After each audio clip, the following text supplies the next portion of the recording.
ನಾನು ಹುಟ್ಟಿದ್ದು ಮೈಸೂರು ರಾಜ್ಯದಲ್ಲಿ ಆದ್ರೂ ಕೂಡ ನನ್ನ ಸಾವು ಕರ್ನಾಟಕದಲ್ಲಿ ಅಂತ ಹೇಳಿದ್ದ ಕರ್ನಾಟಕದ ಈ ರಾಜಕಾರಣಿ ಕನ್ನಡಿಗರ ನೆಚ್ಚಿನ ಸಿಎಂ ಕೂಡ ಆಗಿದ್ದಾರೆ.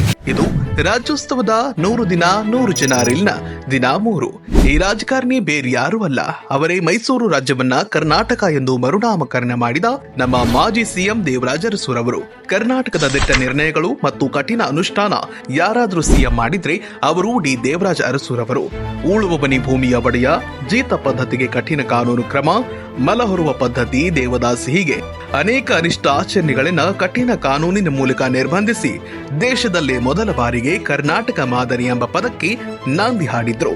ಆರ್.ಕೆ. ಬಾಳಿಗ ಅವರ ಕನಸಾಗಿದ್ದ ಎಲೆಕ್ಟ್ರಾನಿಕ್ ಸಿಟಿ ಕನಸಿಗೆ ಬೆಂಬಲ ಕೊಟ್ಟು ಇಂದಿನ ಎಲೆಕ್ಟ್ರಾನಿಕ್ ಸಿಟಿ ನಿರ್ಮಾಣಕ್ಕೆ ಅಡಿಗಲ್ಲು ಹಾಕಿ ಲಕ್ಷಾಂತರ ಜನರಿಗೆ ಉದ್ಯೋಗ ಸಿಗುವಂತೆ ಮಾಡಿದ್ರು. ಇವರ ಕಾಲವನ್ನ ಕೆಲ ರಾಜಕೀಯ ಪಂಡಿತರು ಕರ್ನಾಟಕದ ಸುವರ್ಣ ಆಡಳಿತ ದಿನಗಳು ಅಂತ ಕರೀತಾರೆ.